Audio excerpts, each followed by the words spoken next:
tous, j'espère que vous allez bien. Je suis très contente de vous retrouver aujourd'hui pour les énergies de votre mois de juillet 2025. Alors cette vidéo s'adresse à vous, si vous êtes taureau, si vous êtes ascendant taureau, ou si vous avez votre signe lunaire en taureau, quel que soit votre signe solaire. Nous allons voir dans cette vidéo quelles sont les énergies pour le mois de juillet dans les principaux domaines de vie, à savoir la vie émotionnelle et sentimentale, la vie active et professionnelle, le plan matériel et financier, et nous verrons dans un dernier temps ce qui pourrait se passer de surprenant ou d'inattendu pour vous dans ce mois de juillet. On va regarder également quelle est la tendance, l'énergie dominante. Et d'ailleurs, ici, on a le 4 d'épée pour vous les taureaux. C'est la carte, l'énergie qui est ressortie pour le mois de juillet dans la vidéo des projections du deuxième semestre 2025. Alors, je vous mets le lien de la vidéo juste ici, si vous voulez la voir ou la revoir. Donc, je vous ai parlé de recharger ses batteries. Je vous ai parlé de ressourcement. Je vous ai dit aussi pour certains d'entre vous que il y a quelque chose à réparer ou à régler peut-être en termes de communication par rapport à quelqu'un. Mais ça peut très bien être aussi par rapport à vous-même, parce que rappelez-vous, dans cette vidéo, je vous ai parlé pour le deuxième semestre de se reconnecter à soi-même. Donc peut-être que là, en juillet, il est possible effectivement qu'il soit question de se recentrer sur soi, de s'écouter et de se reconnecter à soi. Peut-être au travers du fait de recharger ses batteries, justement, pour certains ou certaines d'entre vous. Alors, regardons la tendance, l'énergie dominante pour vous, les taureaux, sur ce mois de juillet. Qu'est-ce qu'on a ici? Le 9 d'épée et le 4 de bâton. Ok, alors on peut avoir des inquiétudes, des tracas, des choses à régler dans une dimension familiale ou par rapport à une situation familiale. Ça peut très bien être aussi par rapport à de l'immobilier, par rapport à une situation matérielle ou financière. D'ailleurs, on le verra ici dans cette partie-là. Bon, le 9 d'épée, quand même, c'est une énergie où il y a quelque chose qui vient vous titiller, vous soucier, vous inquiéter, vous tracasser, ou peut-être aussi vous mettre dans le doute, c'est possible. Encore une fois, pour moi, ça peut avoir un rapport avec la dimension familiale, ça peut être tout simplement ce qui est vécu, ressenti à l'intérieur de soi, et peut-être que justement, c'est la raison pour laquelle il est question vraiment de s'écouter et de se reconnecter à soi, peut-être pour apaiser des peurs, des appréhensions, des tracas, du stress ou des inquiétudes, voilà. Alors, on y va, on commence pour vous les taureaux par la partie émotionnelle et sentimentale. On va commencer avec le Lenormand. Émotionnel et sentimental. Bon, alors en fait ici vous puisez une force intérieure au travers de vos relations. Là, je parle de ce qui se passe en vous, de ce que vous ressentez. Cette partie-là, émotionnelle et sentimentale, elle va, pour certains d'entre vous, parler de votre vie amoureuse. Pour d'autres, ça parlera de ce qui se passe en vous émotionnellement. Et pour d'autres encore, ça peut très bien vous parler d'une relation, d'une situation, d'une relation familiale ou peut-être même amicale.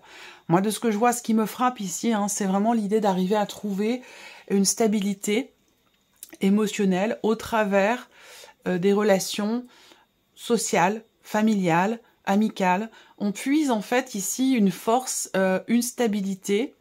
Donc peut-être que c'est en rapport avec ce qui vous tracasse. On voit que là il y a des... Vous voyez ce personnage ici, il se tient la tête, il se prend la tête littéralement par rapport à quelque chose. Donc en fait ici, émotionnellement, on puise sa stabilité au travers de différentes interactions, qu'elles soient amicales ou familiales. On a ici l'idée aussi que pour certains d'entre vous, il y a peut-être un projet ou quelque chose qui va venir se confirmer au cours de ce mois de juillet, je dirais plutôt sur la deuxième quinzaine de juillet. On peut avoir ici quelque chose qui se confirme ou un projet qui se confirme. Est-ce que ça va être aussi quelque chose qui est en rapport avec un aspect matériel ou financier ou ça peut me parler d'un certain investissement. Donc, est-ce que c'est lié à un projet ou est-ce que cet investissement a lieu sur le mois de juillet? Peut-être que dans votre couple, vous avez des projets d'achat, d'investissement. Voilà, ça, c'est tout à fait possible également. Si je regarde également les symboles de cartomancie, on voit qu'il y a cette idée d'être tracassé.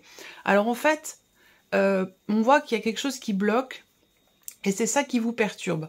Peut-être que là, ce qui bloque et qui vous perturbe, ça peut être la façon ou la manière d'échanger, de partager ou de s'investir dans une relation en particulier qui est importante pour vous. Donc je le répète, ça peut être dans la vie sentimentale, mais ça peut être aussi amical ou familial. Mais en tout cas, on voit bien que là, il y a quelque chose qui On veut s'investir, on veut construire, et en même temps, on voit qu'il y a quelque chose quand même qui bloque et qui perturbe. Voilà. Alors, ce qui perturbe, ça peut venir de l'extérieur. J'ai pas la sensation que ce soit vraiment quelque chose de personnel. L'intérieur, je pense qu'on peut avoir un élément extérieur perturbateur dans le fait de pouvoir construire quelque chose ou stabiliser quelque chose. Alors, on continue avec le tarot. La reine de bâton, bon, c'est quand même une énergie de feu, c'est une très très belle énergie. La grande prêtresse et le 3 d'épée. Bon, ok. Alors là, le 3 d'épée quand même. Hein. Le 3 d'épée, bon, je vais commencer par ça, hein, parce que voilà, c'est une énergie qui est complexe, qui est compliquée. C'est quand même une énergie où on est dans la frustration, dans l'insatisfaction, où il y a quelque chose qui à un moment donné nous blesse ou nous a blessés. Ça peut venir d'un signe de feu, mais pas forcément. Ça peut venir de quelqu'un qui est lion, bélier ou sagittaire. Ça, c'est possible. En tout cas, avec le 3 d'épée, effectivement, il y a une insatisfaction, il y a une frustration. Alors, est-ce que c'est parce que, ici, vous découvrez quelque chose ou vous comprenez quelque chose? Parce qu'avec la grande prêtresse, on peut parler de secrets dévoilés ou de quelque chose qu'on apprend ou qu'on a appris, que l'on découvre et qui peut être décevant ou qui peut blesser, qui peut toucher aussi l'ego, parce que j'ai quand même la reine de bâton à côté.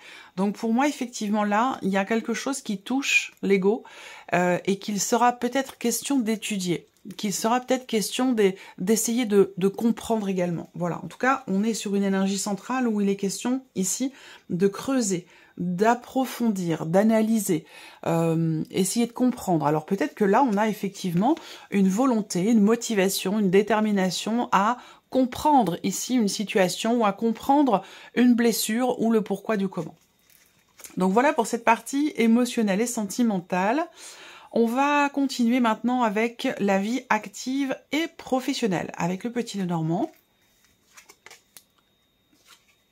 Alors, fin des contrariétés, fin d'une situation compliquée, fin aussi d'une certaine ambiguïté ou d'une certaine contradiction, frustration également. Là, on a la faux en énergie centrale par rapport à la sphère professionnelle. Donc ici, sur ce mois de juillet, il peut y avoir quelque chose qui est décidé, qui est tranché, qui est acté aussi peut-être, au travers d'une action, au travers d'une prise de position ou à travers une décision. Je pense qu'il est question en fait de se libérer ici, de se libérer d'une situation ambiguë ou de se libérer de quelque chose qui contrarie, qui ne convient pas, qui ne plaît pas, ou voilà. Donc je pense que là on a quand même quelque chose qui se règle. Alors est-ce que vous recevez un coup de fil pour ça? C'est possible hein, qu'il y ait un appel téléphonique qui vienne vous annoncer peut-être une prise de position, une décision ou la fin d'une certaine ambiguïté. Peut-être que là on va vous annoncer quelque chose, vous demander quelque chose, ça va dépendre évidemment de chacun de vous, de votre situation. Mais effectivement, ici, on a la communication, peut-être au travers d'un appel téléphonique, la communication qui vient mettre fin à un manque de clarté, qui vient mettre fin à une certaine ambiguïté. Pour moi, il y a des nouvelles qui vont arriver et qui vont certainement venir, on va voir les cartes du tarot, hein, mais ces nouvelles, j'ai l'impression qu'en fait, elles vont venir chasser peut-être une tension intérieure, un agacement, un énervement, une tension, voilà. Alors, on regarde avec le tarot. L'énergie du diable. Alors ici, on voit que pour certains ou certaines d'entre vous, vous entrez dans le mois avec effectivement des contrariétés, quelque chose à régler, quelque chose à éclaircir, mais l'idée et le fait aussi d'être dans cette situation et de ne pas, en tout cas au début du mois de juillet, de ne pas pouvoir en sortir ou de ne pas être en possibilité de pouvoir régler tout de suite les choses. Parce que là, on voit qu'il y a une situation qui est subie, on n'a pas de pouvoir forcément d'action, de possibilité d'action pour régler ce qui a besoin de l'être ou pour éclaircir ce qui a besoin d'être clarifié. Voilà. Donc, ça peut prendre un petit peu de temps. Alors, on va voir la continuité. Le 3 de bâton. Ici, on a une projection. On a une projection. Le 3 de bâton, c'est l'idée, effectivement, qu'il est question de faire preuve de patience. Hein. Donc, effectivement, là, on est dans une situation où, début juillet, on subit un petit peu les choses, dans le sens où on a une énergie avec le serpent qui est pas forcément agréable, qui est pas dramatique non plus, hein, mais voilà, cette idée d'être un peu frustré, ou d'être entre deux eaux, de pas trop savoir sur quel pied danser, ou de pas être encore sûr de quelque chose. Là, avec l'énergie du diable, je pense qu'on est dans l'obligation d'assumer quelque chose. Et on doit, ici, attendre, patienter par rapport à une prise de position ou par rapport à une décision. Soit c'est vous qui la prenez, la décision, soit elle vient de l'extérieur, elle vous est annoncée, comme je vous le disais avec le petit Lenormand. Et ici, le 8 de coupe. Donc là, voilà, on vous annonce ici, avec la faux, il y a un avant, un après, où vous annoncez, ça peut être aussi vous qui annoncez quelque chose, à vous de voir, hein, par rapport à votre situation. Mais en tout cas, ce que je vois, c'est que on a une notion d'échange, de communication qui vient sonner le glas par rapport à une situation, par rapport à une ambiguïté, par rapport à quelque chose qui est subi, par rapport à une situation dont on a envie ou besoin de se libérer. Vous voyez? Et le fait qu'il y ait 8 de coupe, ici, on a besoin d'attendre et de faire preuve de patience pour pouvoir tourner une page, pour pouvoir clôturer quelque chose, pour pouvoir arrêter quelque chose. Alors, ce sera le cas, mais je pense que ça sera plus le cas sur peut-être pas au début du mois de juillet, mais plus sur la deuxième quinzaine de juillet, et peut-être pour le début du mois d'août. Vous voyez, on a quelque chose comme ça. Voilà. Alors, le plan matériel et financier pour vous, les taureaux. Bon, il y a un projet, c'est bien. Juillet, on a la clé, donc qui va représenter la notion de succès, de réussite, donc qui est en rapport avec tout ce qui touche à vos finances, la dimension financière de votre vie, tout ce qui touche aussi à la dimension matérielle de votre vie, peut-être par rapport à un projet, concernant votre lieu de vie, un lieu de vie, concernant peut-être un appartement. Là, on voit qu'il y a ici des clés, les clés d'un appartement, les clés d'une maison qui est peut-être isolée, ou une situation qui se règle, qui se solutionne par rapport à une administration, par rapport à un organisme. Ici, on a un élément nouveau qui débloque peut-être un dossier, un projet, une situation. On peut parler des clés aussi, des clés d'un appartement, des clés d'une maison. On a ici en tout cas une énergie de nouveauté qui s'inscrit dans quelque chose quand même d'assez positif. Peut-être des démarches ou une procédure qui aboutit, qui réussit. Ça, c'est possible également pour certains d'entre vous. Alors, qu'est-ce que je peux voir ici? Ouais, quelque chose à régler, une situation, une problématique ici à régler. Et de ce que je vois, il est possible que vous ayez à entreprendre justement des démarches ou à vous déplacer pour régler une situation, un dossier ou des démarches. Et je pense que ce sera le cas puisque vous avez quand même l'énergie de la clé. On regarde avec le tarot. Alors, matériel et financier. Le 6 de coupe. Donc ici, on a une situation ou quelque chose qui s'harmonise. Le 6, j'ai dit 6 d'épée, donc c'est 6 de coupe. Hein. On a quelque chose qui s'harmonise ici. Alors, il y a une forme de soulagement aussi. Je ne le vois pas comme étant le retour du passé, hein, le 6 de coupe, là, mais plutôt comme l'idée de réussir à régler aussi peut-être quelque chose par rapport à des enfants, par rapport à une garde d'enfants, ou par rapport à une procédure aussi judiciaire, c'est possible également. Là, il y a quelque chose qui vous revient et qui est positif puisqu'on a l'énergie de la clé. L'As de coupe, donc effectivement, nouveauté, ça peut être un nouveau lieu de vie pour certains d'entre vous, un nouveau projet, ou quelque chose qui vous fait vibrer dans une énergie nouvelle ici. Donc, votre situation matérielle et financière, elle peut être bousculée dans le bon sens du terme ici. L'As de coupe, c'est aussi l'énergie de la nouveauté. Donc avec l'enfant, moi ça va me parler effectivement soit d'un nouveau lieu de vie ou d'un nouveau projet. Quoi qu'il en soit, on est dans une énergie de nouveauté, il y a quelque chose de nouveau et qui semble être quand même assez réjouissant, ou en tout cas qui est assez investi émotionnellement. L'impératrice, alors ici, encore une fois, l'idée de créer quelque chose de nouveau, un projet. Là, on règle aussi une solution. On règle une solution. On règle une situation, on trouve une solution pour ou dans un projet pour ou par rapport à un enfant. Et ça peut... alors ça peut être une maman qui trouve une solution pour un enfant par rapport à un appartement, par rapport à un lieu de vie, ou par rapport aussi à une scolarité. Soit dans la manière de gérer la situation par rapport à un lieu de vie, soit financièrement parlant. Voilà pour cette partie. On regarde maintenant la surprise et l'inattendu pour vous les taureaux. Qu'est-ce qui pourrait se passer de surprenant ou d'inattendu? Alors, on a l'énergie de l'homme. La surprise inattendue peut venir d'un homme ou d'une énergie, de quelqu'un qui a une énergie plutôt masculine. Cette surprise inattendue peut aussi concerner le foyer ou la dimension familiale ici. Alors, on a la notion de nouvelles ou d'échange ici, des nouvelles plutôt écrites venant de quelqu'un de la famille possiblement, mais on voit que il est question ici d'une décision un petit peu stressante. Peut-être qu'à un moment donné là, surprise inattendue, ça peut être justement un choix, un positionnement, soit c'est votre positionnement par rapport à cette personne qui a une énergie masculine, soit c'est cette personne-là qui se positionne par rapport à vous. C'est possible. Quoi qu'il en soit, on voit bien que là, il est question d'agir pour une nouvelle direction, pour se positionner, décider quelque chose, mais on voit qu'il y a peut-être certaines peurs, certaines appréhensions. Encore une fois, on revient un petit peu sur l'énergie de départ dont je vous ai parlé. Il y a un petit peu une décision qui est un peu stressante, qui est un petit peu compliquée à prendre, voilà. Mais elle est là, elle est présente. Alors, avec le tarot, la surprise et l'inattendu.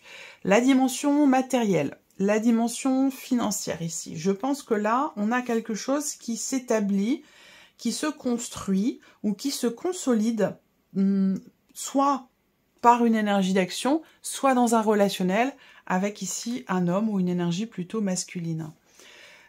Ici, il est question de prendre un peu de temps, de prendre le temps de la réflexion, d'une prise de recul ici, pour justement gérer une situation de stress, ou pour arriver à combler peut-être un manque dans une relation. Je pense que là, on a une prise de recul dans tout ce qui a été construit, dans tout ce qui a été investi. Ça peut être relationnel, mais ça peut être aussi situationnel ou par rapport à une situation matérielle ou financière. En tout cas, ici, on prend un peu de recul pour ne plus avoir peur, pour combler peut-être aussi un manque ou pour arriver à trouver finalement ce qui manque pour se positionner, pour décider quelque chose. Et le magicien derrière, bon c'est très bien. Je pense qu'ici on a l'idée de reculer un petit peu, de faire une petite marche arrière, ou de réfléchir, de se remettre en question, ou de remettre en question une situation, pour arriver à trouver ici en soi l'énergie nécessaire pour se positionner, ou trouver des réponses aussi peut-être là. C'est comme si là, de prime abord, c'est comme s'il manquait, c'est comme si vous manquez quelque chose pour vous positionner, ou comme s'il manquait quelque chose à cette personne pour se positionner. Ça doit vous concerner puisque c'est dans votre tirage, dans vos énergies, les taureaux. Et ce que je vois, c'est que là, eh bien, on réussit finalement au travers d'une prise de recul, d'une réflexion, d'une introspection, eh bien finalement on arrive à se rendre compte que cette notion de manque ou de peur, c'était une perception, puisque là, avec le magicien, on arrive à voir en soi toutes, finalement ses atouts, ses propres atouts, ses capacités. Et donc le fait qu'il est magicien ici, on a toutes les cartes en main pour un changement de position, un changement de direction, ou une redirection dans une situation, dans une relation donnée. Je pense qu'on arrive ici, l'inattendu, c'est qu'on arrive à puiser en soi ce qui nous manque pour agir et se positionner dans l'idée, dans l'optique de construire ou consolider quelque chose. Voilà. Alors, on continue et on termine avec un petit message. Donc ça peut être un message, un conseil, une guidance, un petit clin d'œil, un appui, un soutien. Ça sera évidemment différent selon chacun de vous. Je vais laisser venir 3 cartes et vous allez pouvoir choisir une de ces 3 cartes ou un chiffre entre 1 et 3 pour découvrir quel est votre message. Et vous pouvez, si vous le souhaitez, ce n'est pas une obligation, peuvent décider de penser à une situation avant de choisir, ou de poser une question aussi, c'est possible. Bon, je laisse venir ces cartes et je les interpréterai ensuite. Alors, la première carte.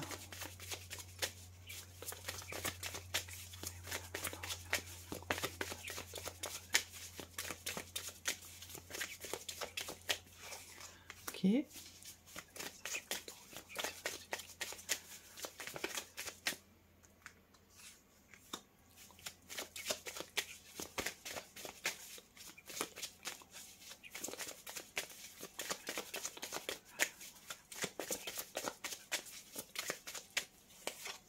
Voilà.